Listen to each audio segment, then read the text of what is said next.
start with an opening statement from Coach Close, go to questions in the room, and then questions on Zoom. Coach? Well, first of all, thank you to all of you for being here and telling the stories of our game. We're at such an incredibly pivotal place in growing our game, and we can't do that without all of you, so thank you for that. Obviously for me personally, I have so much respect for Brooke Wyckoff and Florida State. I would not be where I am today without my time at Florida State, and just so much respect for what they do and how they play. They gave us everything we could handle today, and I felt like I was rewatching their game versus Stanford, where either team, they couldn't stop each other, and it was just back and forth. And I give them a ton of credit for making really tough shots. I didn't think it was our best defensive game to give up 40 in the first half and 38 in the second half. That's just not going to cut it, and it really it keeps us from playing the way we want to play. I think all of us would admit that it was not our best game from a passion perspective, from a game plan execution perspective, and ultimately that falls on me. And we're going to learn a lot from this, but I think it's not really about the end score for me. It's who we're becoming and what habits we're exhibiting, and we're gonna have to address some of those because they expose some things in us that we're gonna have to deal with.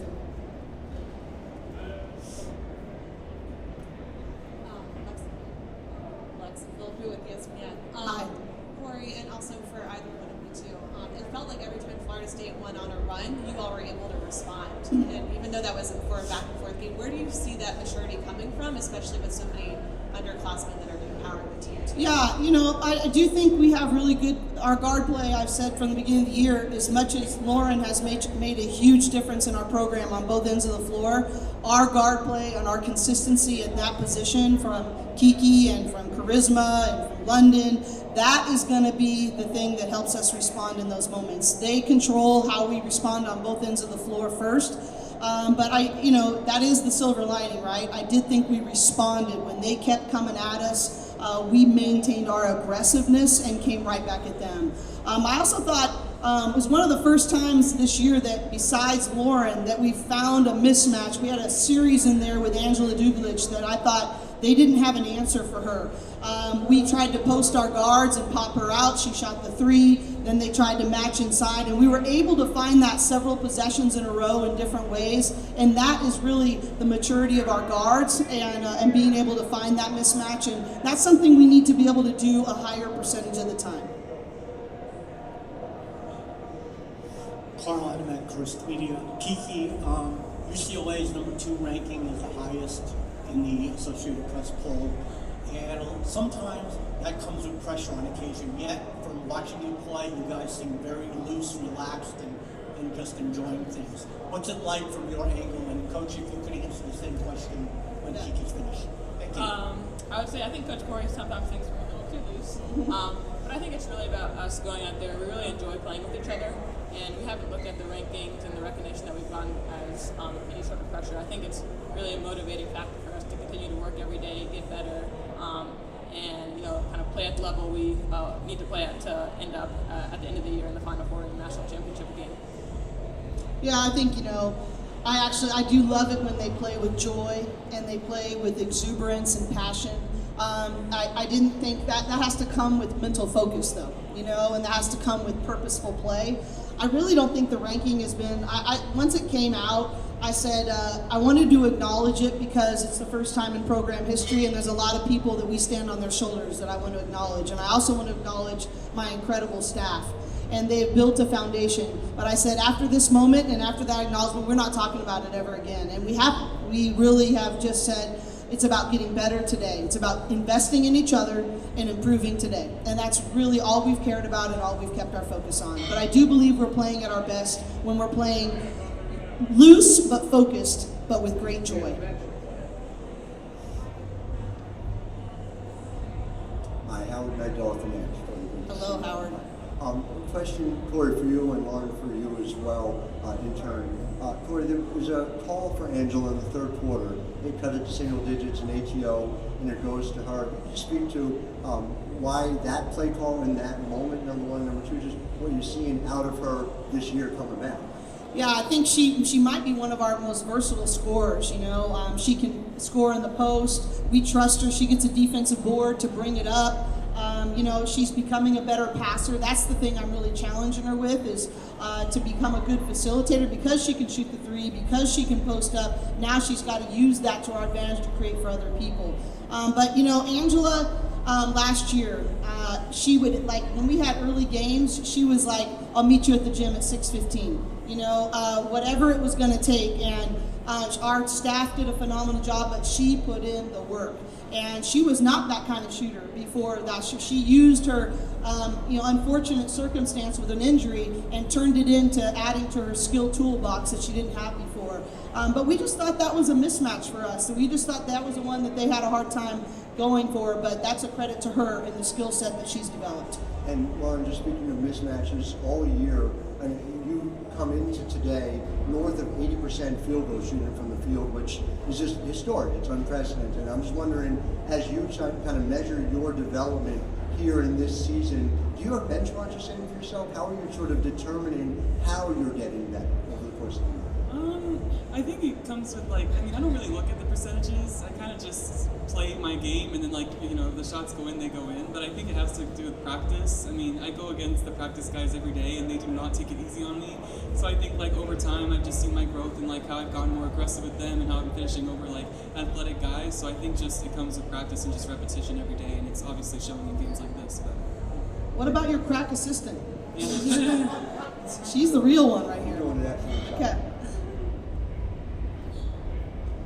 First question, Kiki and Lauren, wanted to ask you about, you know, obviously your coach talked about, you know, the total number of points given up. It seemed like early on you guys were really taking away Florida State's, you know, driving kick. Obviously that's where most of their offense came from, or just comes from in general.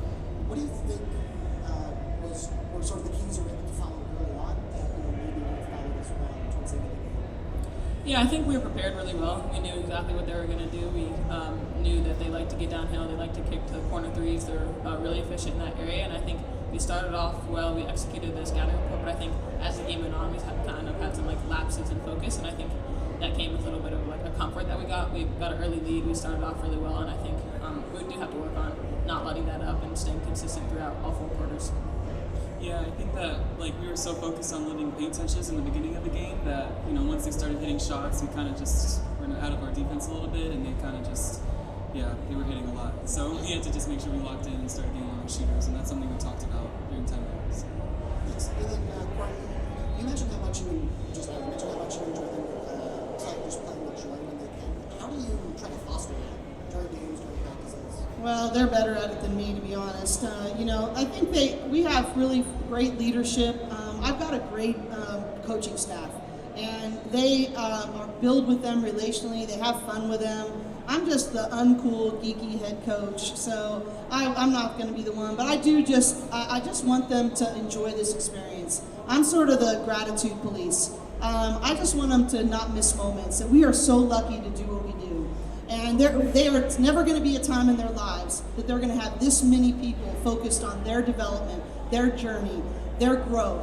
And I just don't want them to miss a moment. And so for me, it's, you know, I really am sort of the person that just wants them to grow every single bit, give to each other, and enjoy every moment. Jumping in with a couple of questions from Zoom real quick. From Ira Gorawara from the Daily Bruin. Coach, despite early foul trouble, how did the team manage to keep Florida State out of the paint and force contested layups or three-point attempts? Well, I don't think we did keep them out of the paint. You know, I think the second half we gave up way too many layups. I told them at halftime that I'm not mad about, they're streaky shooters. They got hot, but I'm not mad at that. We didn't need to change our schemes. We need to make slight tweaks and adjustments, but that's actually the thing I was most disappointed in our defense, is that we didn't maintain our focus in keeping them out of the paint. They're going to make hard shots. They're good players, and that's what they do. But the reality is I thought it's the easy ones that we gave up that I thought we could have been much more consistent at. Another one, how did the team orchestrate its performance around Lauren tonight, particularly as you were shooting an efficient 90% from the field in the opening half? Can you talk about how that influenced the game plan? Well, I think that every single game, they're playing different ways they're doubling. You know, sometimes people wait until she puts it on the ground. Sometimes they bring it from the baseline side. Sometimes they bring it from the strong side. And I think it's every game she has to be the start of our focus.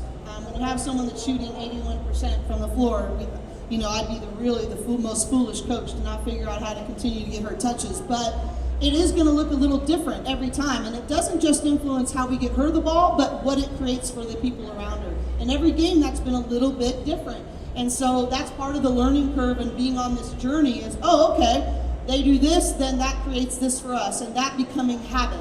And I think that's not quite, we're not mature enough yet that just becomes recognition habit. And, I think we'll get there, but we're not there yet. Last one from the Zoom, and then we'll get back to the room. Coach, can you talk about the decision to switch to zone defense midway through the first half?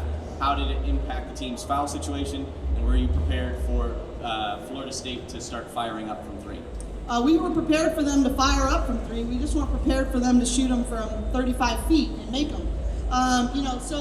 But I thought the zone was really good for us, especially in the second half. And it did allow us to have some, success keeping our people out of foul trouble. I thought they were in such a good rhythm getting downhill that the zone just made them have to attack from a different rhythm. Yeah, they hit a three, but I thought we got a couple turnovers, we forced some tougher shots, they weren't getting all the way to the paint. So I did think the zone was really effective for us in disrupting rhythm, especially when Latson got really, really hot.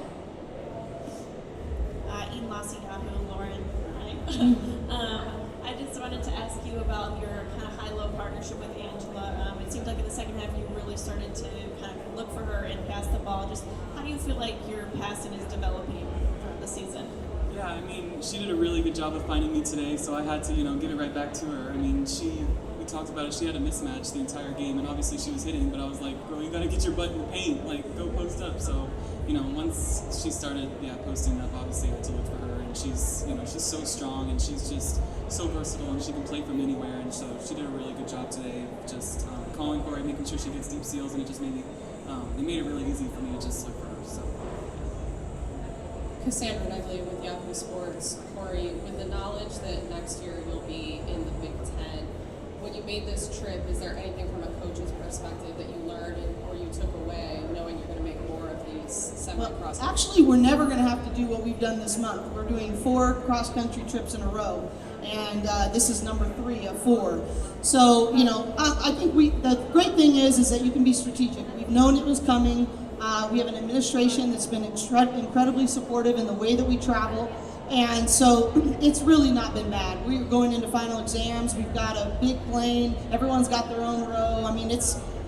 We have it pretty good. So I think that, next year we're going to try in our non-conference in 90% of our games to stay in our own time zone.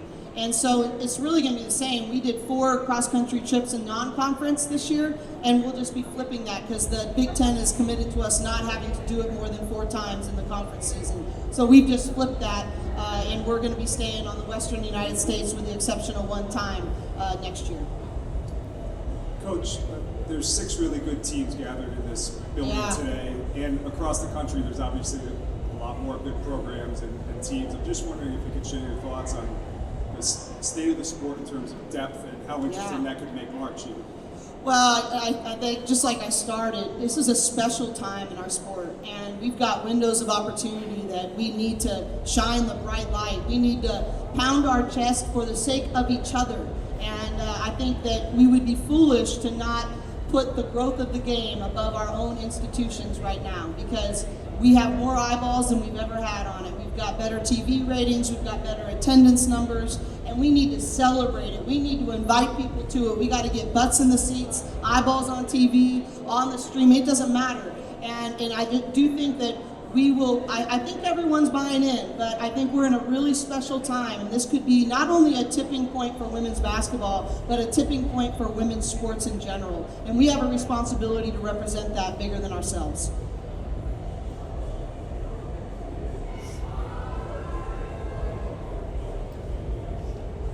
Natalie Hebert in the next.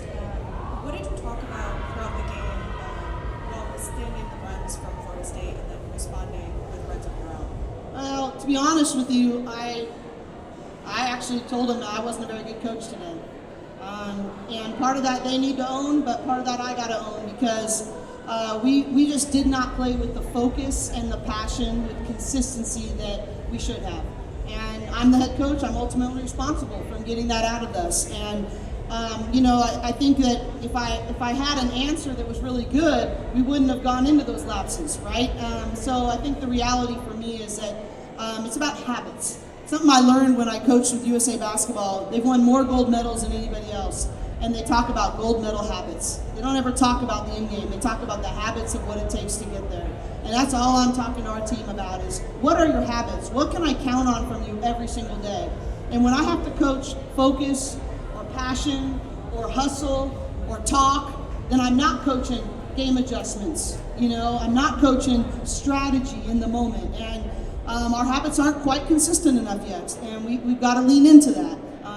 We obviously, the ceiling for this team is unlimited, but if you're not committed to your habits, you'll fall short of your ceiling, and I believe they are committed to that, so we got to make a step forward, but I wasn't good enough for them today.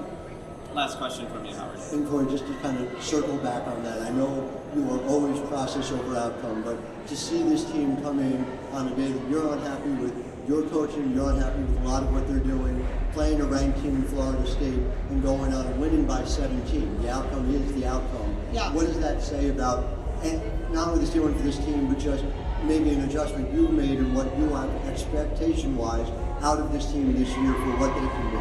Well, they wouldn't want me to do anything other than hold them the expectations of championship standards. What do championship teams do in taking care of the ball? What do championship teams do and how they prepare? How do they talk out on the floor? And holding ourselves to those kind of standards. I said to them in the locker room, I never want to lose the fact that you found a way to win the game. And every day we show up, that we are game planning to make sure that we find a way to win the game. And they did that. But we have such high expectations of what we can become. And so there's that balance, right, of celebrating they did find a way, and I believe in you so much, I can't let you settle. Thanks, everybody. Thank you all for being here. We appreciate you.